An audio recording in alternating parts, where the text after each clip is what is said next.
Bismillahirrahmanirrahim. Assalamu alaikum, my dear students. This is me, Bilal Ahmad, and you are watching my YouTube channel All Pak Forces. Students, आज की video में इंशाअल्लाह हम Pakistan studies MCQs के part number 8 को discuss करेंगे। तो आप लोगों ने वीडियो के साथ एंड तक जुड़े रहना है और वीडियो को कहीं से भी स्किप नहीं करना। So without wasting any time, let's start the video. Our first MCQ है The Hindu Mahasabha was established in. Student, first of all आप लोगों को हिंदू महासभा का पता होना चाहिए कि ये क्या है। स्टूडेंट्स, अगर मैं आपको हिंदू महासभा की थोड़ी सी बैकग्राउंड दूँ तो ये एक इंडिया की पार्टी है, एक पॉलिटिकल पार्टी है जिसको हम इंडिया हिंदू ग्रैंड असेंबली भी कहते हैं। अब इसको बनाया किसने था? इसको बनाया था मदन मोहन ने, ठीक है। और इसके जो हेडक्वार्टर है वो है दिल्ली में। और सुन, जो न्यू जुबान में इसको अखिल भारतीय हिंदू भी कहते हैं, जिसका काम क्या है? हिंदू को सपोर्ट करना, उसके हुकूक के बारे में बात करना। अब ये जो पॉलिटिकल पार्टी है ये कब इस्टेब्लिश की गई? तो जो ऑप्शंस दी गई है इसमें इसका करेक्ट ऑप्शन नहीं है, आपने ये करेक्शन लाजमी कर लेना है। इसका जो करेक्ट आंसर है वो है 1915, ठीक है। 1915 में ये पार्टी बनाई गई और किसने बनाई? मदन मोहन ने। एमसीक्यूज नंबर 2 है हमारा senate of Pakistan comprises of how many members. Student, first of all हम सेनेट को थोड़ा सा जान लेते हैं कि सेनेट है क्या। तो पाकिस्तान का जो मजलिस शूरा है उसके दो ईवान है, upper house and lower house. जो करते क्या है, हमारे पार्लियामेंट को बनाते हैं। तो ये तो हो गया सेनेट के बारे में थोड़ा सा इंफॉर्मेशन। अब सेनेट में हमारे पास टोटल कितने मेंबर्स होते हैं? तो इसका जो करेक्ट ऑप्शन है वो है ऑप्शन डी, यानी 104। एमसीक्यूज नंबर 3 है हमारा Indus valley civilisation belongs to. इसमें जो वादी सिंध का तहजीब है वो किस एज से बिलोंग करती है? तो इसका जो करेक्ट ऑप्शन है वो है option D, both neolithic age and metal age. अब न्यूथेलिक एज क्या है और मेटल एज क्या है, ये मैं आप लोगों को थोड़ा सा समझाना चाहूँगा। न्यूथेलिक एज जो है स्टूडेंट्स, इसको हम न्यू स्टोन एज भी कहते हैं, जिसकी अगर मैं बात करूँ तो 12,000 ईयर्स अगो की बात हो रही है। और मेटल एज आयरन एज, तो इंडस वैली सिविलाइजेशन जो है ये इतना पुराना तहजीब है, तो ये आपको लाजमी से याद होना चाहिए। एमसीक्यूज नंबर 4 है हमारा the tiger of Mysore is called. Friends, आपको फर्स्ट ऑफ ऑल मैसूर का पता होना चाहिए कि मैसूर क्या है। जब आप लोगों को मैसूर का पता लग जाएगा तो उसके बाद टाइगर ऑफ मैसूर आप खुद बहुत जान जाओगे। फ्रेंड्स, अगर मैं मैसूर का आपको बताऊं तो ये इंडिया में एक सिटी है। अब टाइगर ऑफ मैसूर किसे कहते हैं?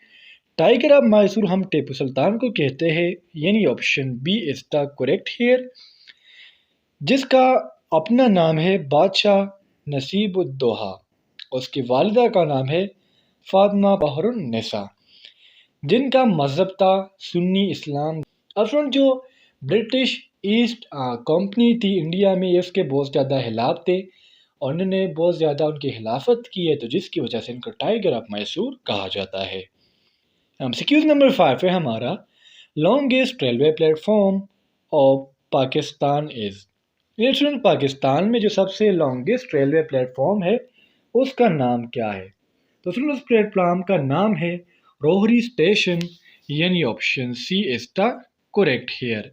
अब रोहरी स्टेशन स्टूडेंट्स ये कहाँ पर है, हम थोड़ा सा ये जान लेते हैं। तो रोहरी स्टेशन की अगर मैं बात करूँ तो ये सिंध में लोकेट है। आप सिंध के कौन से डिस्ट्रिक्ट में लोकेट है? सिंध के सक्कर डिस्ट्रिक्ट में, जो कि एक मेजर रेलवे स्टेशन है, एक जंक्शन है। कौन कौन सा रेलवे स्टेशन के दरमियान? पिशावर का जो रेलवे स्टेशन है और कराची का जो रेलवे स्टेशन है। एमसीक्यूज नंबर 6 है हमारा first capital of British Raj was. Student, इसके पीछे थोड़ा सा बैकग्राउंड में आप लोगों को बताना चाहूँगा। ब्रिटिश राज जो है स्टूडेंट्स, इसमें बेसिकली ब्रिटिश की तरफ इशारा है।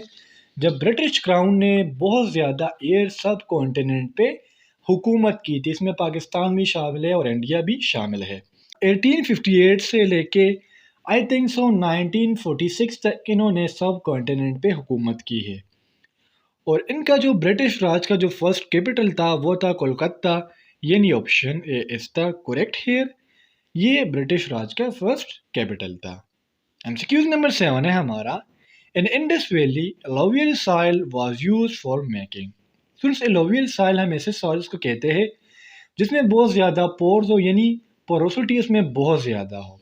तो असल में फ्रेंड जो एलोवियल सॉइल है इसको यूज़ किया जाता है फॉर मेकिंग ब्रेक्स, यानी option B is the correct here. यानी फ्रेंड जो ईंटें होती है सिंध में बेसिकली जो एलोवियल सॉइल है इसको यूज़ किया जाता है for making breaks.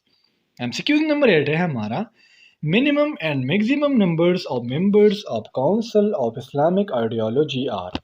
Friends, council of Islamic ideology को हम उर्दू में कहते हैं इस्लामी नज़रियाती कौंसल, जिसका काम क्या होता है। फर्स्ट ऑफ ऑल आप लोगों को इसका फंक्शन का पता होना चाहिए, इसके ऑब्जेक्टिव का पता होना चाहिए, उसके बाद हम इसके मेंबर को जान लेंगे।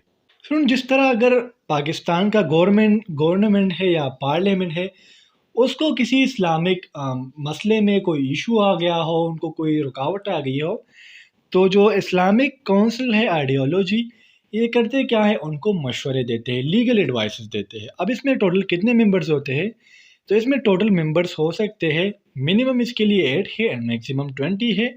सो option B is the correct here. MCQs number 9 है हमारा, polio officially started in Pakistan in. Students, polio क्यों स्टार्ट की गई? पोलियो स्टूडेंट्स एक ऐसा वायरस है जो इंसान को महरूम कर देता है, डिप्राइव कर देता है, उसको मतलब माजूर बना देता है, वो चलने के काबिल नहीं होता। तो इसलिए पाकिस्तान में पोलियो जो वैक्सीन है वो स्टार्ट हो गई। कब स्टार्ट हुई? 1994 में, यानी option D is the correct here. MCQs number 10 है हमारा, इदन ऑप्शन इज कार्ड, यानी इदन ऑप्शन किसको कहा जाता है? So the correct option is option A, यानी लड़काना। एमसीक्यूज नंबर 11 है हमारा, द इंसिडेंट ऑफ कानपुर अकैडन। स्टूडेंट्स, कानपुर इंसिडेंट की अगर मैं आपको थोड़ी सी हिस्ट्री बताऊं तो बेसिकली ये इंडिया में एक मास्क था, कानपुर मास्क।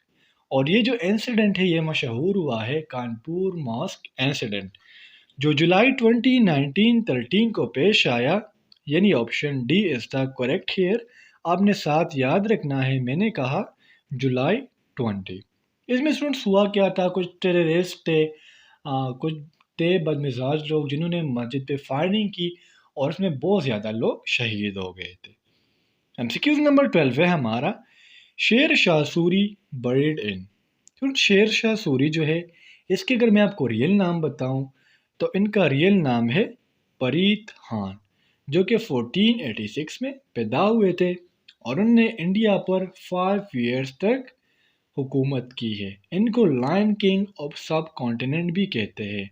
अब स्टूडेंट, शेर शाह सूरी जो है कहाँ दफन है, तो इसका करेक्ट ऑप्शन है सासारम, यानी option C is the correct here. MCQs number 13 है हमारा, in which year Supreme Court of Pakistan imposed ban on Basant festival.